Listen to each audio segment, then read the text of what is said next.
think COVID put public health on the map, and so we see a lot more interest from individuals looking to study public health.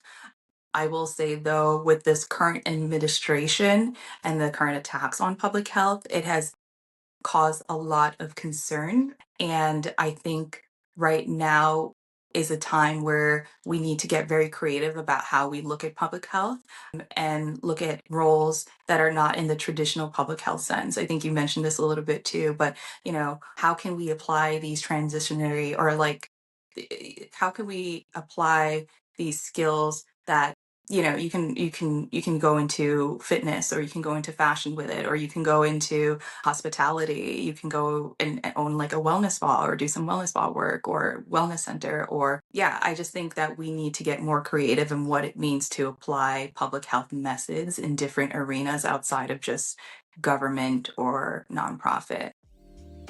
Hey friends, welcome to Public Health Careers. I'm Omari Richens, founder of the Public Health Millennial and a host of Public Health Careers.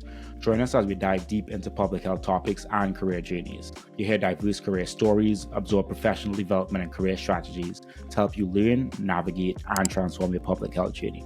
On today's episode, we have Amanda Spence. Amanda is the Senior Manager of Program Partnerships at the New York City Department of Health and Mental Hygiene.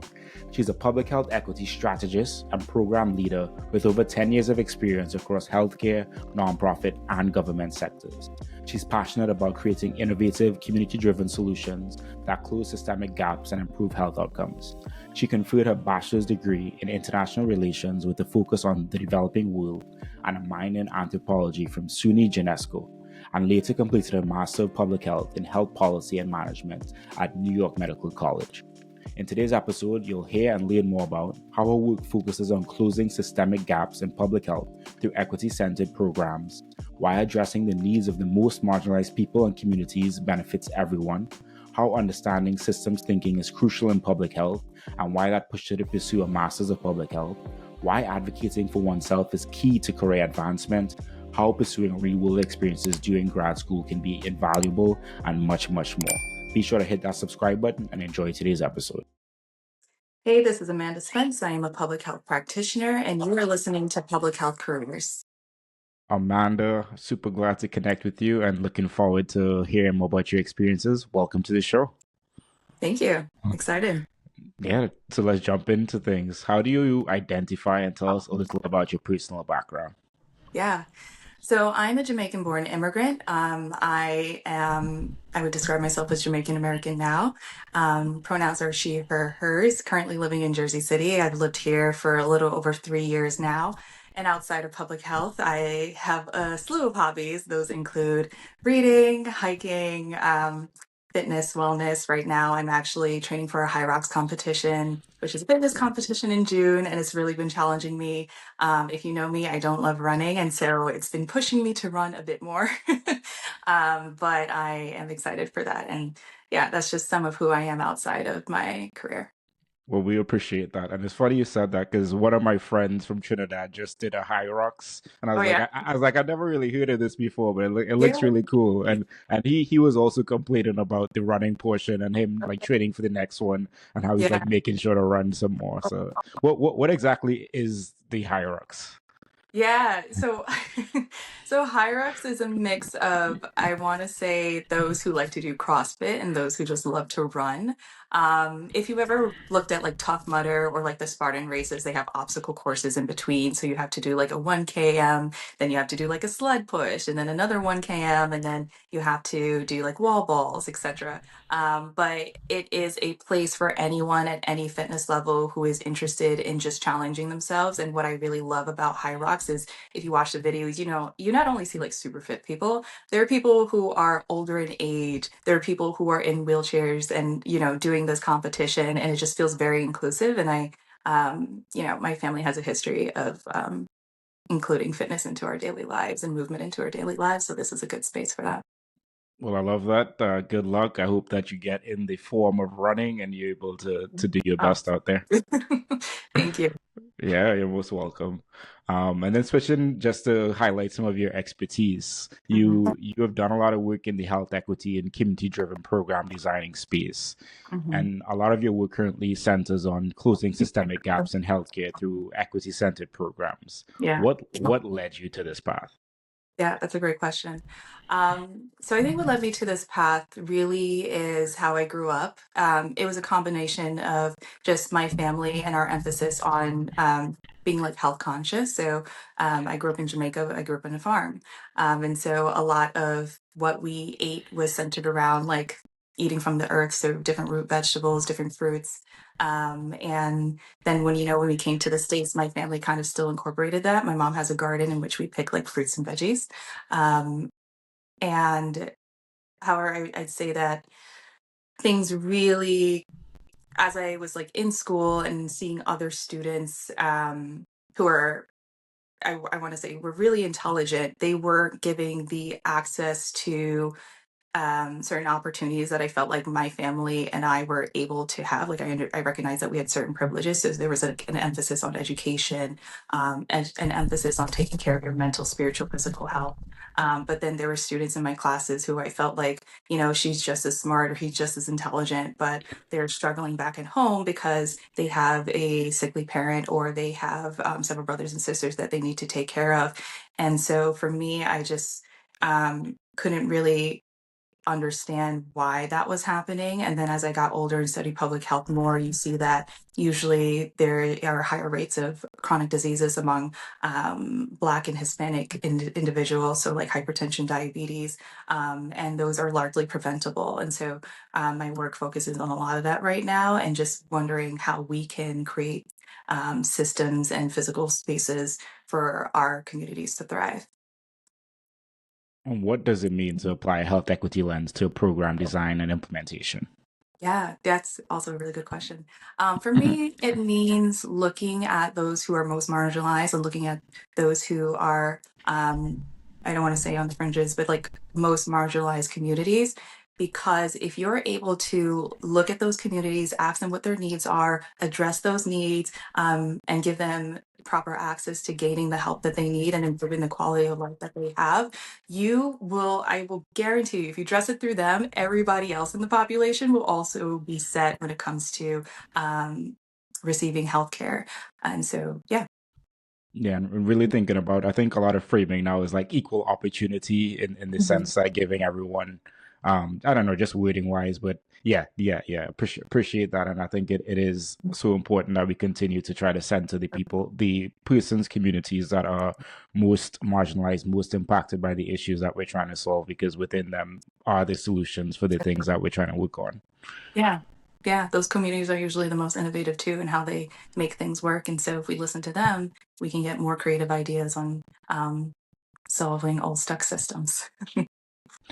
And could you share an example of a program or partnership that you are especially proud of? Yeah. Yeah. So during COVID, I worked on a program called the Expanded Access to Vaccination Program. This was an initiative under the New York City Public Health Course, and that was founded in 2020.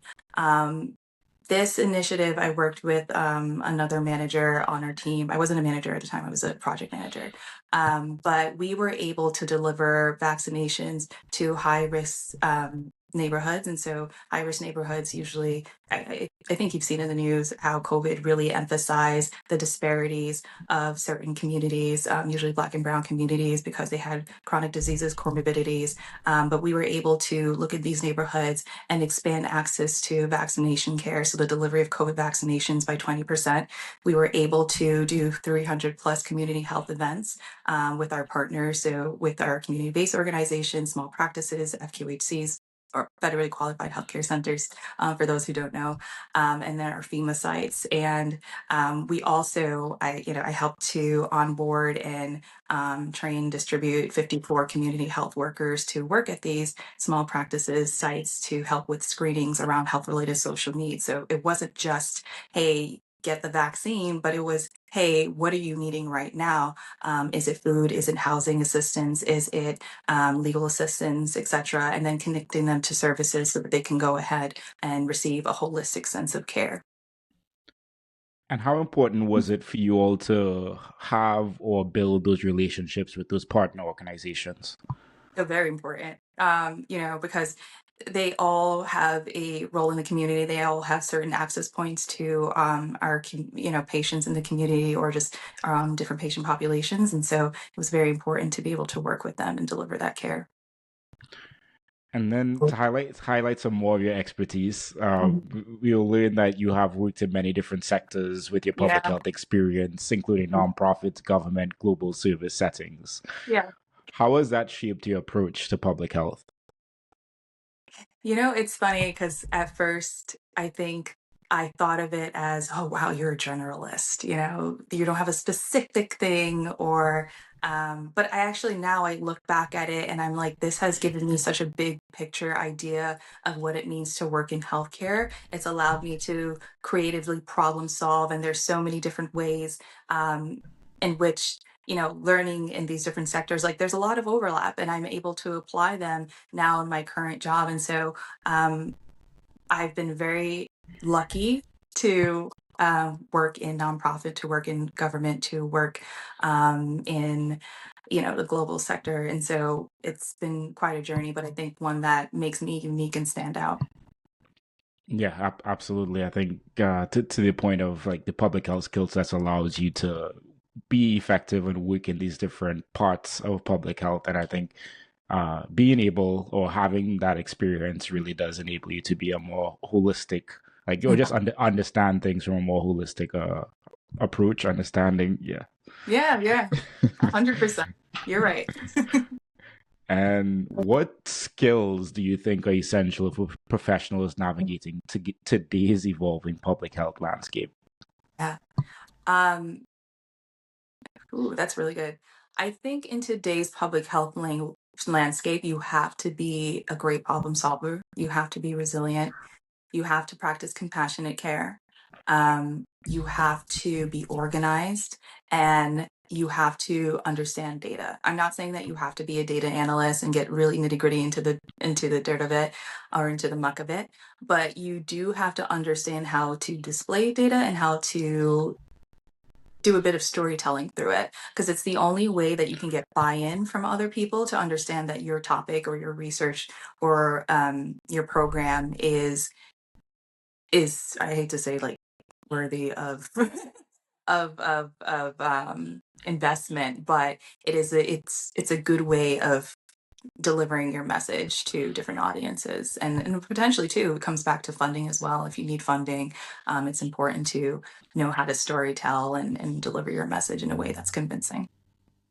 Right. At the end of the day, some sort of presentation or communication skills that both understands the quantitative and the qualitative is gonna help you stand out, whether that's in a work meeting or to your point, getting a grant or Mhm. having to validate your program or say like this is why we're important. Right. Um yeah, so I think that that's a skill that is cross cutting across anything that we do. So I feel like we should always try to cultivate that type of skill set. Yeah. And how do you see public health careers evolving for the next generation? Wow. It's so funny because before COVID, nobody knew what public health was. I It's true. think, COVID put public health on the map. And so we see a lot more interest from individuals looking to study public health. Um, I will say, though, with this current administration and the current attacks on public health, it has caused a lot of concern. And I think right now is a time where we need to get very creative about how we look at public health and look at roles that are not in the traditional public health sense. I think you mentioned this a little bit too, but how can we apply these transitionary or like, how can we apply these skills that you can go into fitness or you can go into fashion with it or you can go into hospitality. You can go and own like a wellness spa or do some wellness spa work or wellness center or yeah, I just think that we need to get more creative in what it means to apply public health methods in different arenas outside of just government or nonprofit. Yeah, and I guess the the landscape of it is forcing people to have to realize that it is just going to be a little bit different for at least the next few years. Yeah, But I think like understanding to your point, I think understanding two things. The skill sets are valuable across many different sectors, and then like the work that you signed up for as a public health professional is going to be there, and it's going to need you to affect it in some sort of way. 100%. Like, just because of this guy doesn't mean that, we're still invaluable, is what I think. Absolutely. So I wanted to ask you about. So you said like you grew up in a family that was like wellness was important, Mhm. and then you kind of like realized maybe disparities while you were growing up. Maybe you didn't have the word for that. How has your journey of learning like health disparities, health inequities kind of evolved as you've like grown? Yeah.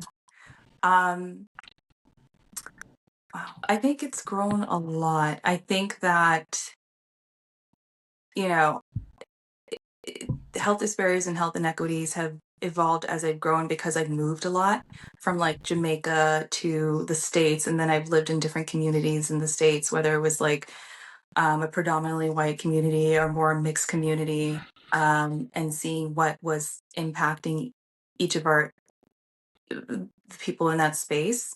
And then, going global and doing Peace Corps and seeing how public health, like global health, was impacting their community based on their own politics and government interests. And so it has given me so much breadth and knowledge of the idea that I don't think people are like, I think it's easy to look at people and say, oh, they're unintelligent, or they don't know any better, or you know um all this stuff, but it's really comes back to the built environment. I think a lot of the issues are systemic.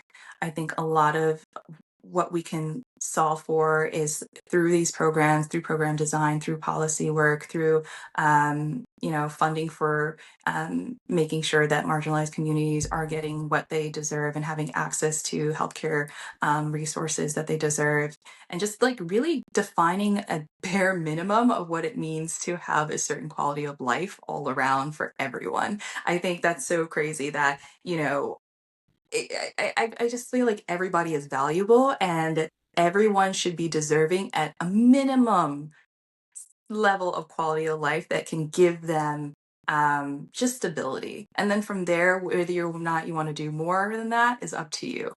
Um, but I think the government should be responsible for that.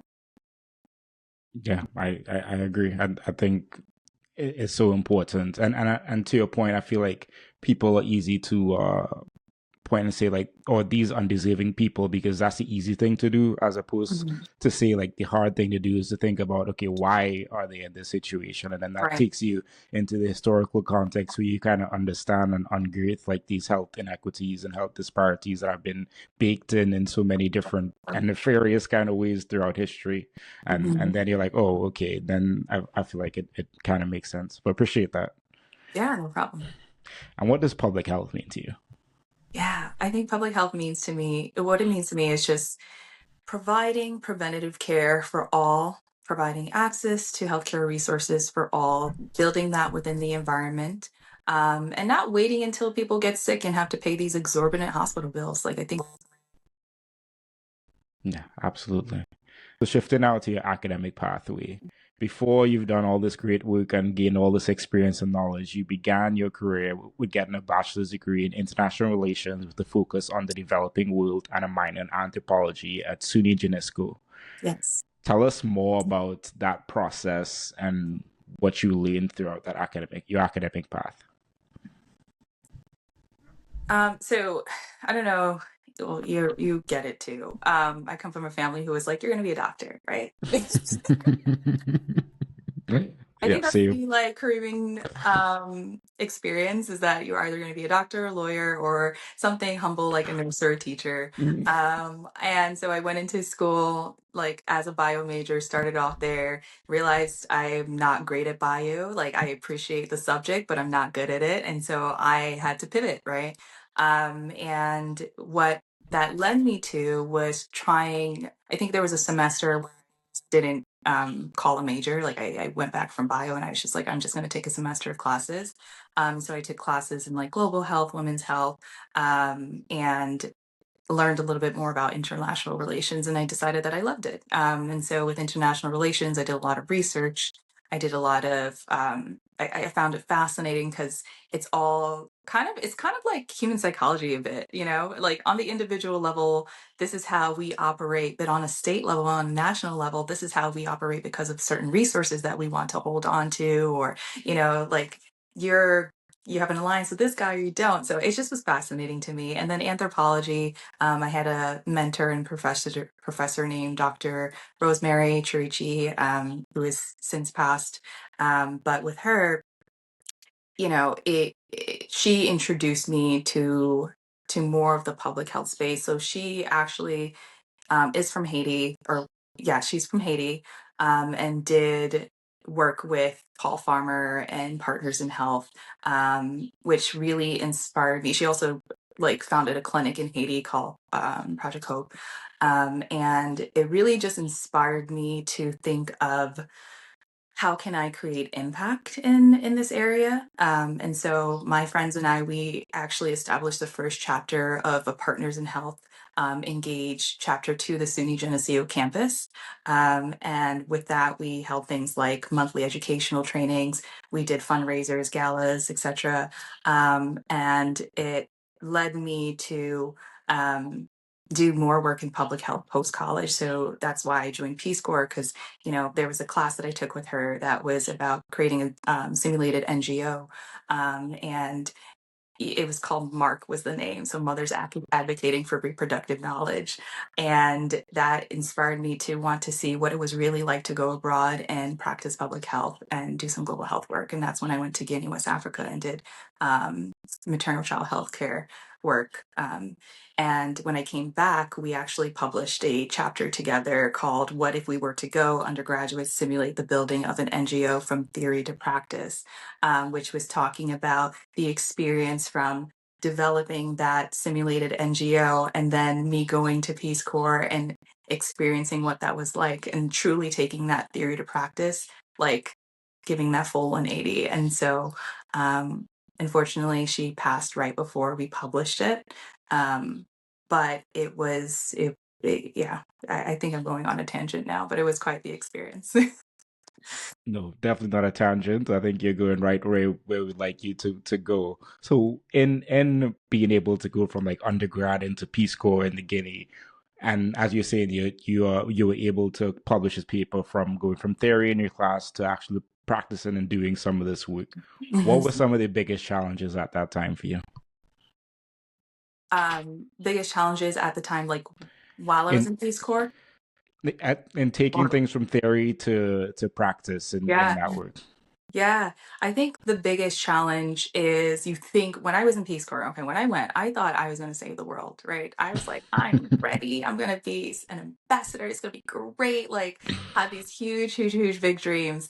And then when I went, I was like, oh, like there's so much you have yet to learn. You came in here thinking you're going to just develop these projects and people are just going to listen. No, think again. Like, you are coming in as, you know, you're black, but like you also are coming in as a Westerner, as American, and you carry that identity with you. You don't know the local language. I was supposed to like our, you know, they said that you got to learn French and then local language of Malenge. You don't know the local language. How are you going to build relationships and get buy-in from the community? At the time, I was working with a counterpart, and he was essentially their community health worker. And we were going and biking to other villages to do like malaria work. So screening for malaria, giving tablets if needed, and then doing a referral to a nearby clinic. But I think through all of that, it was such a struggle because it made me see how small I was in all of this, and it made me recognize how much I needed to learn. And so ultimately, I recognized that me being there actually wasn't supporting the community in the most effective and efficient way, probably would have been better to train community members to then assist community members than having a Westerner coming and tell them, hey, this is what you do, and you have like very little understanding of the culture and background.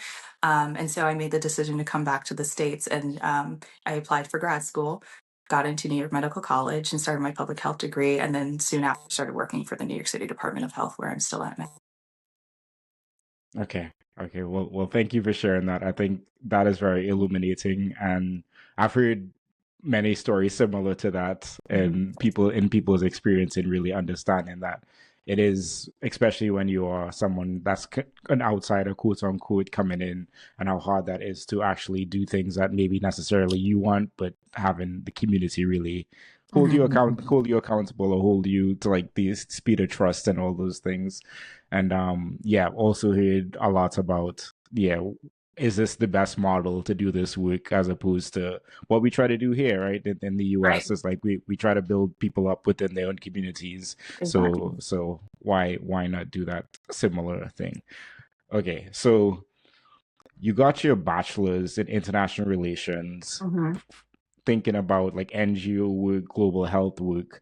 Then you Hmm. decide to pursue a master's of public health at New York Medical College. When did you know that like a master's in public health was a thing that you wanted to do, and why did you choose to pursue an MPH in health policy and management? Yeah, I knew. So I always knew I was going to go back and get my master's. But I knew that I needed to get my master's in public health when I was at Peace Corps. Because I think to your point earlier, um, it was about when I was there and recognizing how small I was in the grand scheme of things, I was like, you need to learn about systems. You need to learn about organization.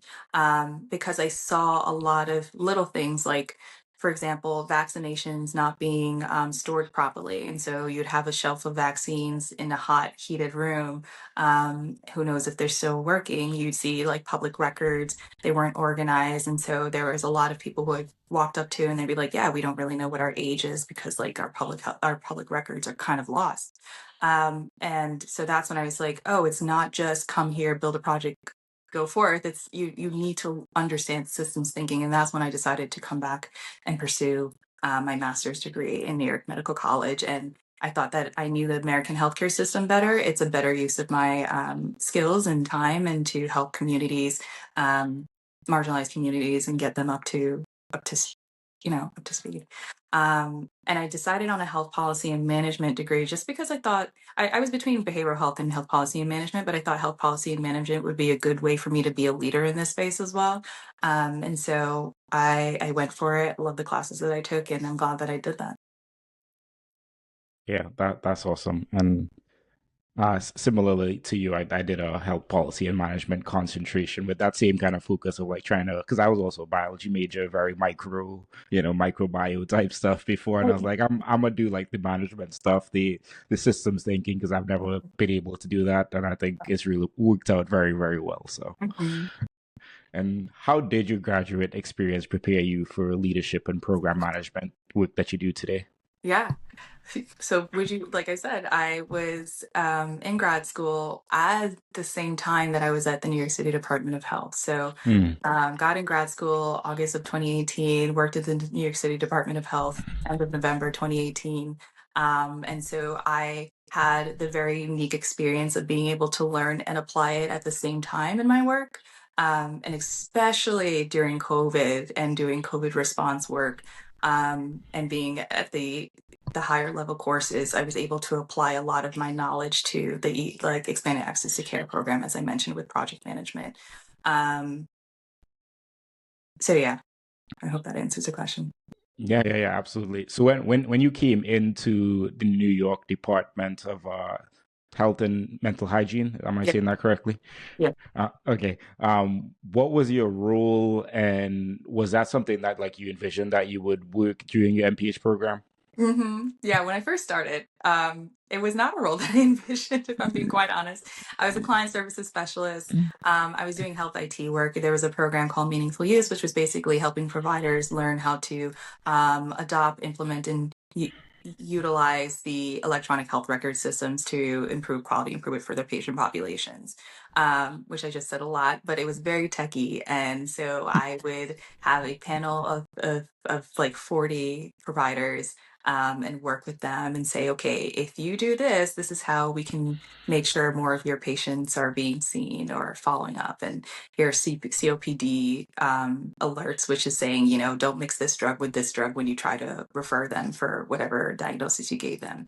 But I did not expect that I'd be doing that. However, over time, I think like right now I'm in a very happy place, and I appreciate the fact that I got that health IT background.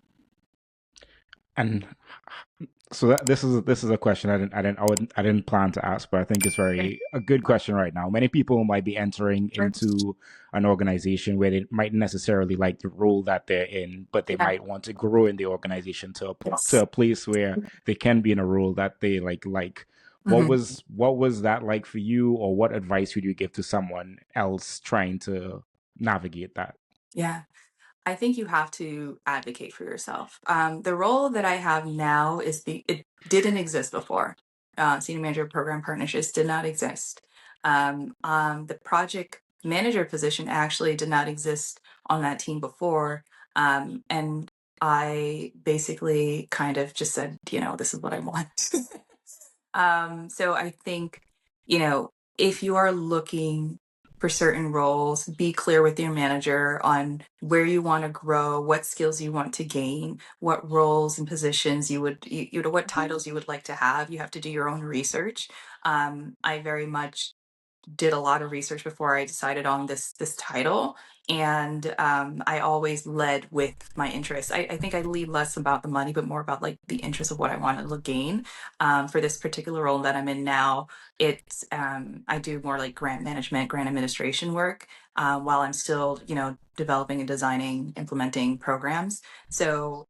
Um, I told my boss at the time, I was like, I want to learn more about grant management. And if there's a possibility for you to get me in that space, that would be great. And there was a few others on our team who were doing that. And so, yeah, I was like, get me into grant management. Also, partnerships is so important to, the longevity of this organization. So I would be interested in that. And then what was your thought process? So like how did you come to deciding that senior manager of program partnerships was the title that you wanted? And it seemed like you wanted to gain that grant management experience Yeah. and some other experiences. So like how did you get to that point to say like these are the things that I would like to develop in? I got to that point again through research and through several conversations with my supervisor at the time, or current supervisor too. But we just had several conversations until we passed that job description back and forth until I was like, okay, this looks good. I like what's in there. I'm excited. I feel like I can expand in this role. I can also have a good baseline, and I can do this for 2 to 3 years, and then we can have discussions again. So yeah. That's my general rule of thumb for any role. I'm glad you put in the point about having the discussion again in a few years. I think that's real. Yeah. So what does your role as senior manager of program partnerships involve? Yeah. So right now, like I said, there's two parts. There's the grant management part, and then there is the program design and management part. And so, with the grant management part, there is a CDC grant that I help to manage and administer, called ACE, which is Advancing in Care for Diabetes.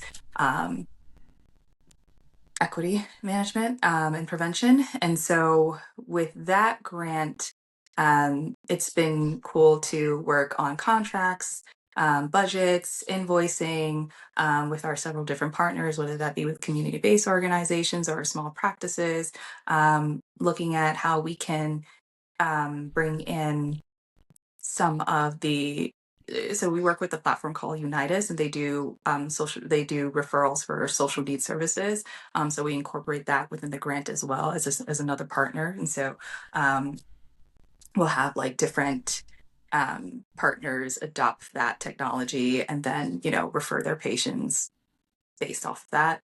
And for the program partnerships side, I am currently doing more workforce development around community health work and student MPH student work. And so I've created a student placement program where we have MPH students who are interested in learning more about public health. And so they can do their practicum work at the Department of Health.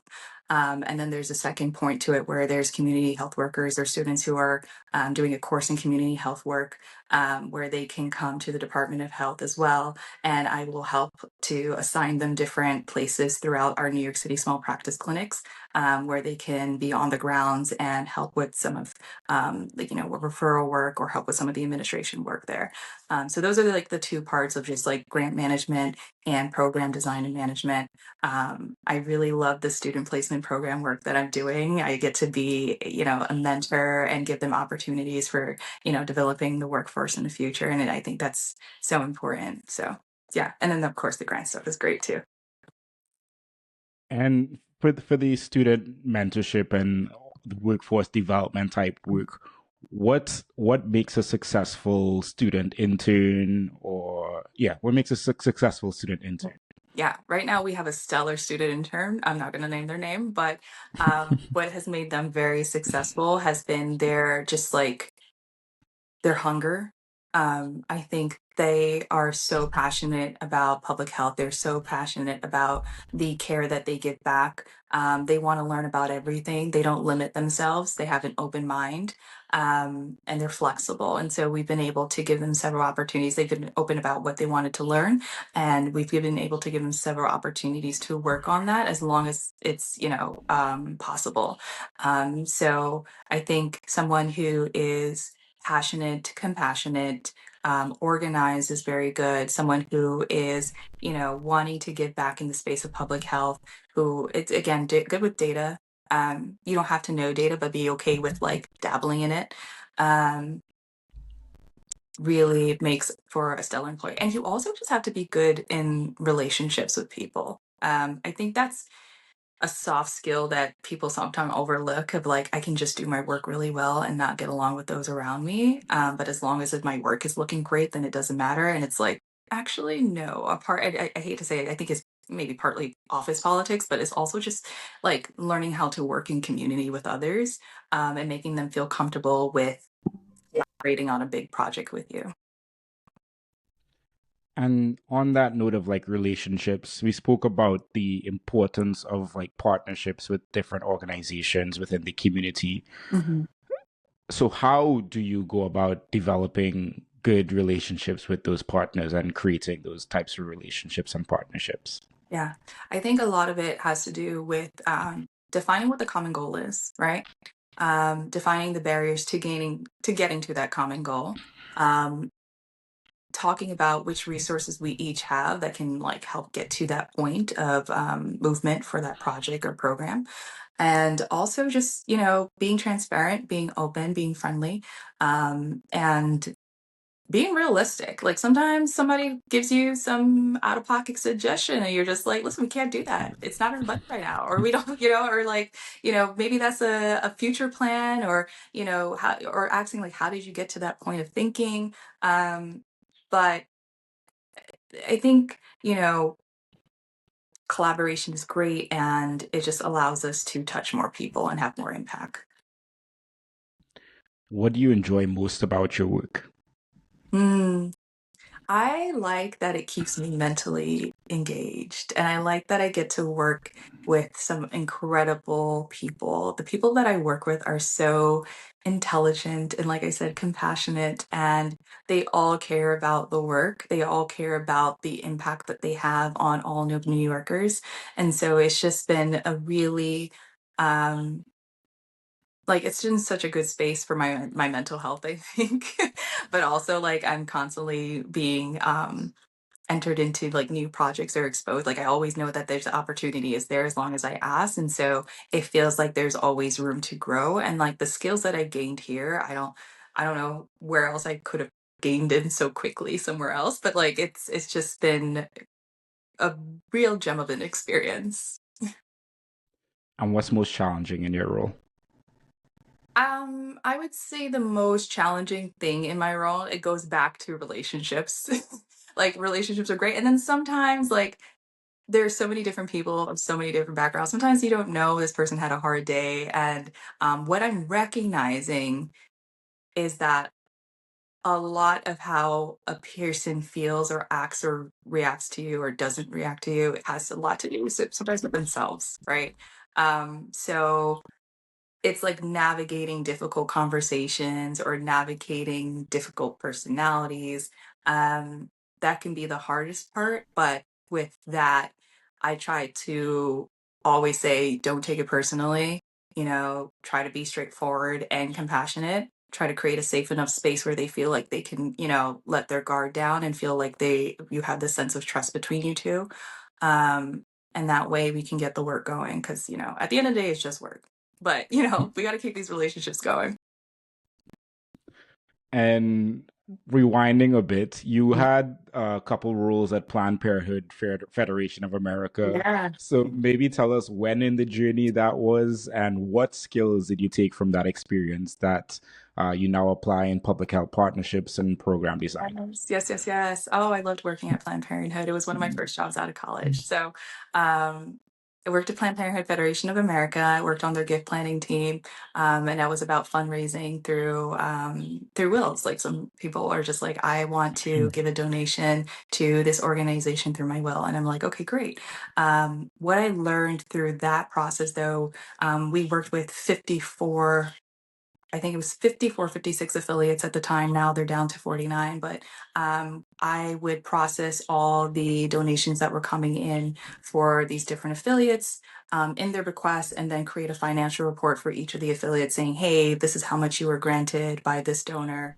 And that to me built up my um, experience when it came to like learning how to do finances, learning how to work with different partners, learning how to like the importance of fundraising in getting certain projects or programs done or certain initiatives done. And so I just like kind of apply that in my work now because now that I'm doing more contracts and stuff, but like I'm able to see the importance of funding in rolling out these initiatives and yeah. Yeah. Awesome. Well, thank you for sharing. And then I'm not sure if you saw this question. I put this in kind of late to the document, but this is a question from our past week's guest. And the question is, can you share a recent anecdote that illustrates a key lesson you've learned? Hmm. Yes. A recent anecdote that shared that was this a question from the person before? Yes. Hmm. Okay, repeat it one more time. No, no problem. Yeah. Can you share a recent anecdote that illustrates a key lesson you've learned? Hmm. I okay, that's a good question. Um, I think a lesson that I've learned, it's okay to be messy. It's okay to not know. It's okay to take it one day at a time. I think that sometimes we feel this need to control everything in our lives, and there's a lot of chaos in the world right now. Um, However, if you can get centered within yourself, if you can have peace within yourself, if you can continue to water yourself and your relationships and give back to your community, I think that could that could help you to keep going in a state like this. Um, yeah, a lot of it's up in the air, a lot of it is unknown, but I have to keep the faith and have hope that it's going to get better as long as we keep fighting.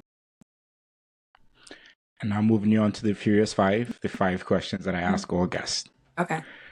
Number one, what advice would you give to a student trying to pursue a career in public health?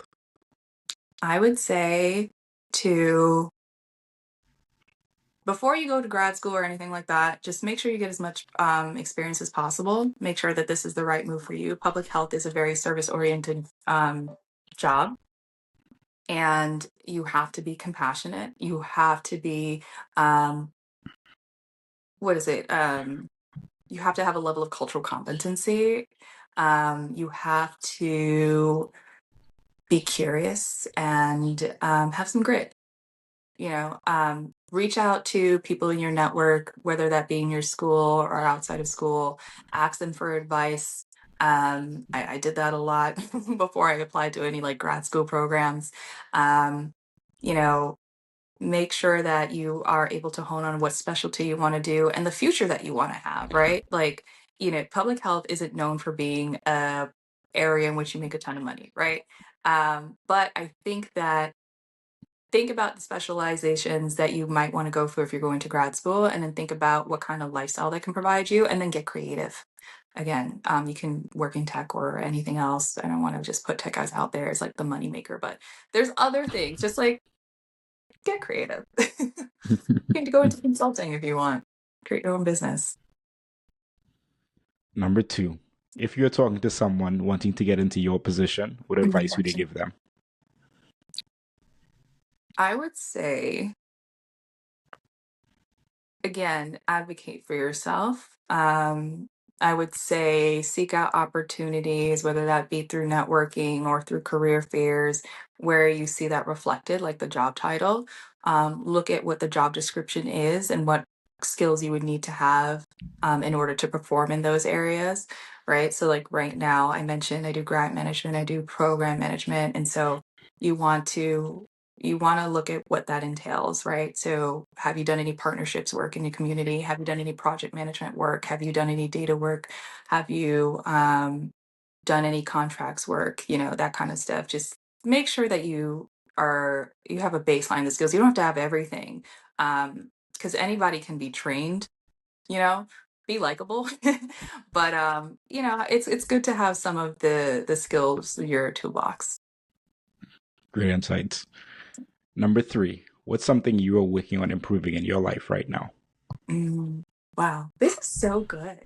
I think what I'm working on improving in my life right now, honestly, I'm just like in a very happy place in my life. And I think what I'm working on is continuing to find joy and to continue to challenge myself.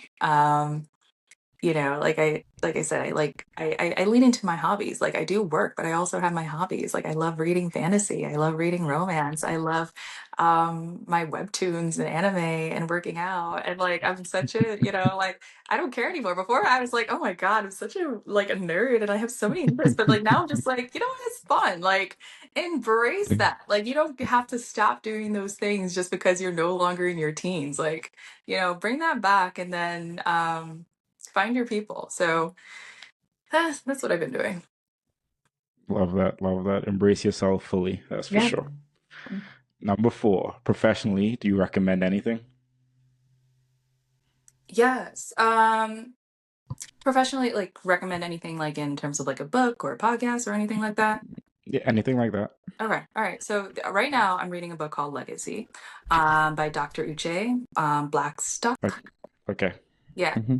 That is such a good book because it talks about medical racism in the medical space. And I thought her history of her mom and her sister and the work that they've done was all very interesting, very relatable too, because she's Caribbean. So it was like, cool, cool, cool. But yeah, that's a book you might want to check out. Awesome. Well, I appreciate you sharing that. Yeah. And if you would like to share some of your sci-fi or fantasy books that you read as well, you don't Yeah. have to share them now. But if you I'm know so some names looking at the top of forward your to head, Sinners. Like, oh, I'm so looking forward to Sinners in theaters.